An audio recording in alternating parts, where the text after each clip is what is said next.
بسم اللہ الرحمن الرحیم۔ معزز سامعین و سامعات، میں اپنے وعدے کے مطابق اب آپ کے سامنے وہ دلائل پیش کروں گی جن سے صحابہ کرام کے قول و عمل سے 20 رکعت تراویح کا ثبوت ملتا ہے۔ پہلی دلیل سنیے۔ صحابی رسول حضرت سعید بن یزید رضی اللہ عنہ متوفی سن 91 ہجری، جو حضرت عمر رضی اللہ عنہ کی طرف سے مدینہ کے والی تھے اور جو مدینہ منورہ میں وفات پانے والے صحابہ کرام رضی اللہ عنہ میں سب سے آخری صحابی تھے، وہ بیان فرماتے ہیں: کننا ننصرف من القیام علی عہد عمر وقد دنا فروع الفجر وکان القیام علی عہد عمر 23 رکعتا۔ ہم حضرت عمر رضی اللہ عنہ کے زمانے میں تراویح کی نماز پڑھ کر واپس ہوتے تھے، اس حال میں کہ فجر طلوع ہونے کے قریب ہوتی تھی، اور حضرت عمر رضی اللہ عنہ کے زمانے میں 23 رکعت تراویح مع وتر پڑھی جاتی تھی۔ حوالہ بھی سن لیجئے: مصنف عبدالرزاق والیوم 4 پیج 61، حدیث نمبر 7733، المکتب الاسلامی بیروت 1390 ہجری، سن 1390 ہجری۔ دوسری دلیل حضرت یزید بن رومان مدنی سے مروی ہے، انہوں نے فرمایا: کان الناس یقومون فی زمان عمر بن الخطاب فی رمضان ب23 رکعتا۔ حضرت عمر بن خطاب رضی اللہ عنہ کے زمانے میں رمضان کی راتوں میں لوگ 23 رکعت پڑھتے تھے، 20 رکعت تراویح اور 3 رکعت وتر۔ اس حدیث پاک کا حوالہ ہے موطا امام مالک، حدیث نمبر 244، وسندہ صحیح۔ مطلب یہ ہے کہ اس حدیث کی سند صحیح ہے۔ اور تیسری دلیل حضرت علی مرتضیٰ کرم اللہ تعالی وجہہ الکریم نے ایک شخص کو 20 رکعت تراویح پڑھانے کا حکم دیا۔ محدث امام ابن ابو شیبہ اور امام بیہقی نے یہ روایت نقل فرمائی: ان ابی الحسناء ان علی بن ابی طالب رضی اللہ عنہ امر رجلا یصلی ب5 تربیحات 20 رکعتا۔ ابو الحسناء سے روایت ہے کہ حضرت علی مرتضیٰ کرم اللہ تعالی وجہہ الکریم نے ایک شخص کو 5 تربیحات کے ساتھ 20 رکعت نماز تراویح پڑھانے کا حکم دیا۔ اب تربیحات کسے کہتے ہیں؟ تو اس تربیحات کا مطلب ہر 4 رکعت کے بعد تھوڑی دیر بیٹھے رہنے کو تربیحہ کہتے ہیں۔ 4 رکعت ہم نے پڑھ لی، پھر تھوڑی دیر جو وقفہ ہو رہا ہے پھر 4 رکعت کے پڑھنے میں، اس کو تربیحہ کہتے ہیں۔ اسی طرح حضرت علی رضی اللہ عنہ نے 5 تربیحات کے ساتھ پڑھانے کا حکم دیا، تو 5 تربیحات اگر ہوں گے تو یقیناً 20 رکعت ہوں گے، تو حضرت علی رضی اللہ عنہ نے 20 رکعت نماز تراویح پڑھانے کا حکم دیا۔ مصنف ابن ابی شیبہ والیوم 2 پیج 163، حدیث نمبر 7681، السنن الکبری للبیہقی والیوم 3 پیج 189، حدیث نمبر 4621۔ حدیث مذکور کو امام بیہقی نے ضعیف لکھا ہے، لیکن اس کو ایک دوسری سند سے بھی ذکر کیا ہے، وہ یہ ہے: ان ابی عبد الرحمن السلمی ان علی رضی اللہ عنہ قال دعا القراء فی رمضان فامر منهم رجلا یصلی بالناس 20 رکعتا قال وکان علی رضی اللہ عنہ یوتر بہم۔ ابو عبد الرحمن سلمی نے حضرت علی رضی اللہ عنہ سے روایت کی کہ حضرت علی رضی اللہ عنہ نے رمضان میں چند قراء کو بلوایا اور ان میں سے ایک کو 20 رکعت نماز پڑھانے کا حکم دیا، اور انہوں نے یہ کہا ہے کہ حضرت علی رضی اللہ عنہ وتر پڑھاتے تھے، یعنی جن کو نماز پڑھانے کا حکم دیا وہ 20 رکعت نماز تراویح پڑھاتے تھے، اور حضرت علی رضی اللہ عنہ نماز وتر پڑھاتے تھے۔ اس کے علاوہ اس حدیث کو امام صنعانی نے سبل السلام والیوم 1 پیج 10 اور ابن قدامہ حنبلی نے المغنی والیوم 1 پیج 456 اور ابن عبد البر نے التمہید والیوم 8 پیج 115 میں نقل فرمایا ہے۔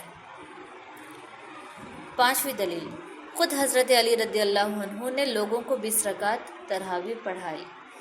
چوتھی دلیل میں تو آپ نے دیکھا کہ حضرت علی نے حکم دیا تھا کسی کو بلوا کر کہ 20 رکعت نماز تراویح پڑھاؤ، لیکن پانچویں دلیل میں آپ دیکھیں گے کہ خود حضرت علی رضی اللہ تعالیٰ عنہ 20 رکعت تراویح پڑھائے۔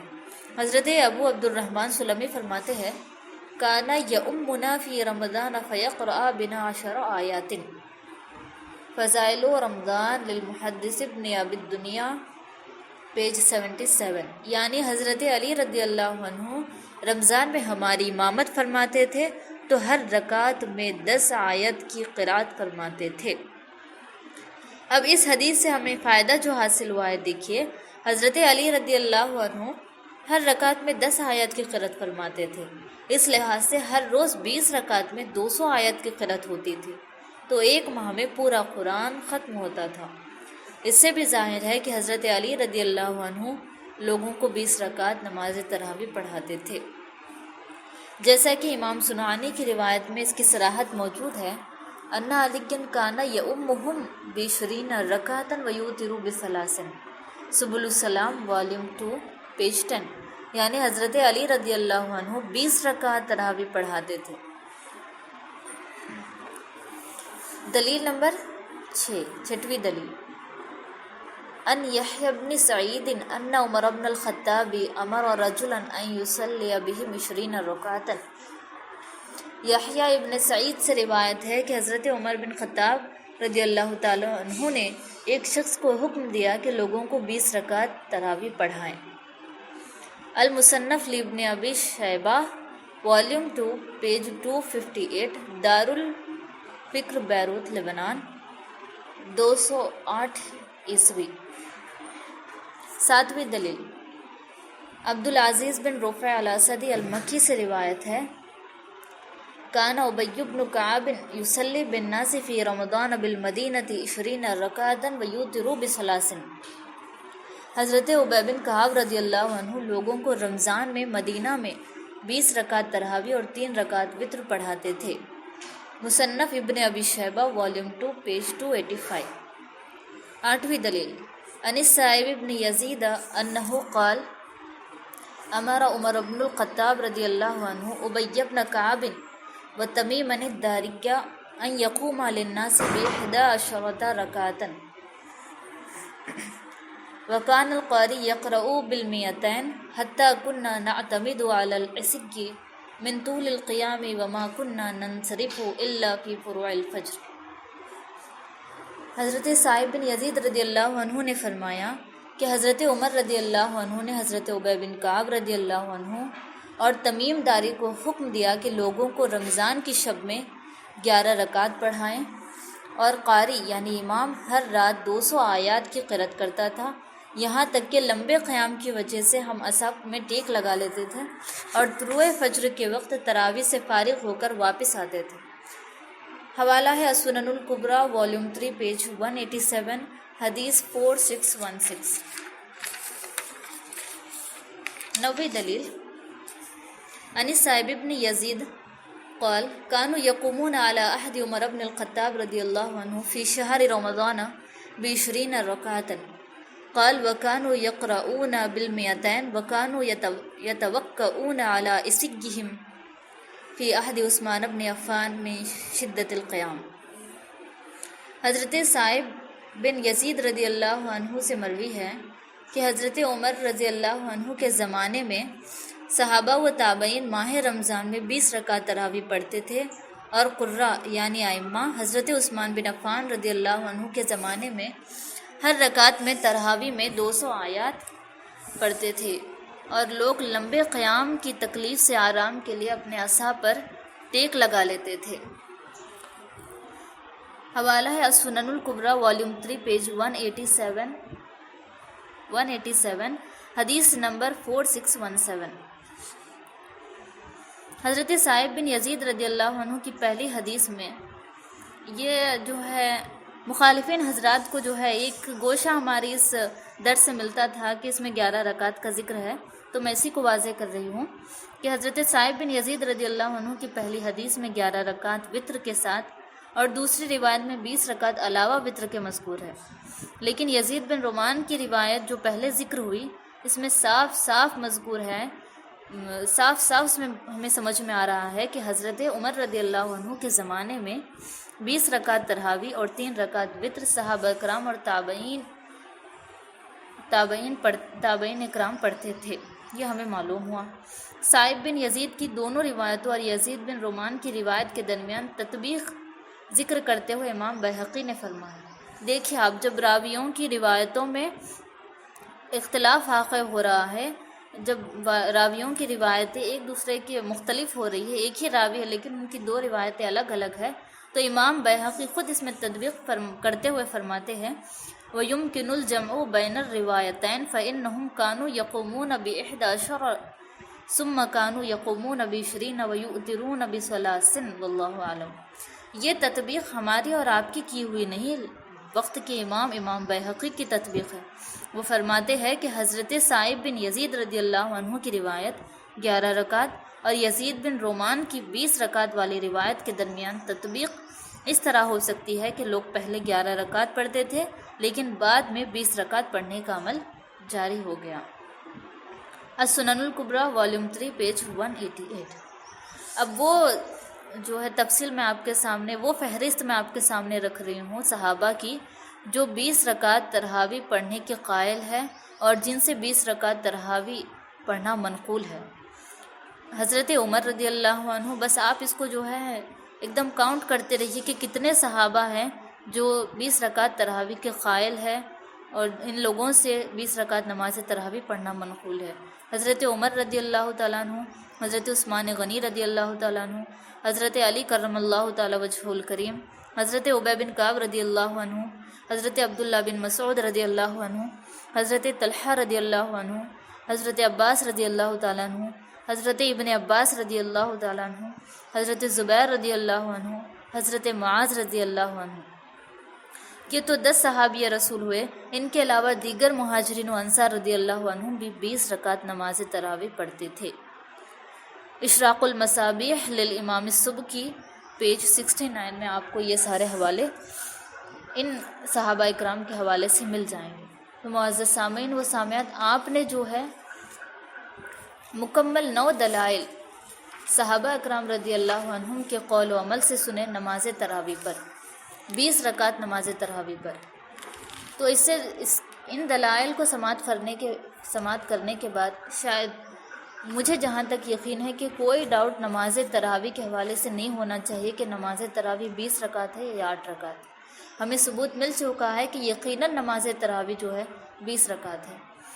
ہم جو ہے اپنی بات سمجھانے کے لیے صحابہ رضی اللہ عنہم اور رسول پاک کے عمل کو تو نہیں ٹھکرا سکتے، تو ہمیں خاص طور سے اس بات کا دھیان رکھنا چاہیے۔ کتنے دلائل آپ کے سامنے پیش کیے جا چکے ہیں؟ 9 دلائل صحابہ اکرام رضی اللہ عنہم کے قول و عمل سے ہمیں ملے ہیں کہ نماز تراویح 20 رکعت ہے۔ بس اس کو ہم اچھی نیت کے ساتھ، سمجھنے کی سوچ کے ساتھ کہ میں سمجھوں گا اس کو، اگر ایسے ہم سنیں گے تو یقیناً اللہ پاک ہمیں ہدایت دے گا اور صحیح عمل کی طرف ہمیں جو ہے رغبت دلائے گا۔ تو اللہ پاک سے دعا ہے کہ اللہ پاک ہماری ان کاوشوں کو قبول فرمائے اور جو چوک ہوئی اللہ پاک اپنے حبیب کے صدقے میں معاف فرمائے، اور اس کے ذریعے اللہ پاک ہم تمام کو ہدایت عطا فرمائے۔ جو 20 رکعت کے قائل ہے نماز تراویح کے، ان تمام کو اللہ پاک اس پر قائم رکھے، اور جو قائل نہیں اللہ پاک ان تمام کو 20 رکعت نماز تراویح کے قائل ہونے کی توفیق عطا فرمائیے۔ بتائیے آپ، مخالفین حضرات جو ہے اہل سنت والجماعت کے علاوہ، یقیناً اہل سنت والجماعت میں بھی عبادتیں بھی کرتی ہے، ایسا نہیں کہ اہل سنت والجماعت صرف جو ہے عقیدے پر وہ ہے، لیکن نہیں، عبادتیں بھی الحمدللہ اہل سنت والجماعت میں ہوتے ہیں۔ اور یاد رکھیں اہل سنت والجماعت کا بیس علماء ہے۔ میں علماء کو نظر میں رکھتے ہوئے یہ بات کہہ رہی ہوں کہ اہل سنت والجماعت ایسا نہیں کہ عبادتوں کی طرف رغبت نہیں کرتے، علماء کو دیکھتے ہوئے کہہ رہے ہیں، عوام کو دیکھتے ہوئے نہیں۔ تو مخالفین حضرات تو عبادتوں کی طرف لوگوں کو تو بہت زیادہ جو ہے لانے کی کوشش کرتے ہیں کہ ہمیں نمازیں پڑھنی چاہیے، اللہ رب العزت کی عبادت کرنی چاہیے۔ بتائیے نماز تراویح جب 20 رکعت ہے تو یہ تو اللہ پاک کی زیادہ عبادت ہوئی، تو اس میں تو زیادہ رغبت دلانی چاہیے۔ جبکہ لوگوں کو یہی سمجھایا جاتا ہے کہ نماز تراویح 20 رکعت نہیں بلکہ 8 رکعت ہے۔ تو خیر جب عبادتوں کی طرف لوگوں کو جب زیادہ بلانا ہے ہی تو یہ بھی تو زیادہ ہے۔ جب نماز میں لوگ زیادہ رہیں گے، جب رکعت زیادہ پڑھیں گے تو یقیناً وہ اللہ کی عبادت ہے۔ تو جب اللہ کی عبادت کی طرف رغبت دلانا ہے تو نماز تراویح 20 ہے تو اس کو کم کر کے 8 کیوں بنایا جاتا ہے؟ اور 20 رکعت کو بدعت کہا جاتا ہے۔ خیر ہم نے یہ تو ثابت کر دیا ہے کہ 20 رکعت جو ہے بدعت نہیں ہے، کیونکہ یہ عمل مصطفیٰ سے بھی ثابت ہے اور عمل صحابہ سے بھی ثابت ہے، اور وہ صحابہ جو خلفائے راشدین ہیں ان سے بھی ثابت ہے اور ان کے آگے آنے والے صحابہ سے بھی ثابت ہے۔ خیر اللہ سے دعا یہی ہے کہ اللہ پاک ہم تمام کو صحیح سوچنے سمجھنے اور صحیح پر عمل کرنے کی توفیق عطا فرمائیں، اور اب آنے والا ماہ رمضان بغیر کسی کی مخالفت کے ہم اچھے سے گزار لیں۔ اللہ پاک ہم تمام کو اس کی نیک توفیق عطا فرمائیں۔ اپنے حبیب پاک صاحب الاولاق صلی اللہ تعالیٰ علیہ وسلم کے صدقہ و طفل میں اللہ پاک ہمارے اس درس کو قبول فرمائیں۔ انشاءاللہ ناظرین آگے جو ہے درس میں آپ کو تابعین اکرام کے قول و عمل سے جو رکعت تراویح کا ثبوت ملتا ہے وہ پیش کروں گی۔ ہم علینا الا البلاغ۔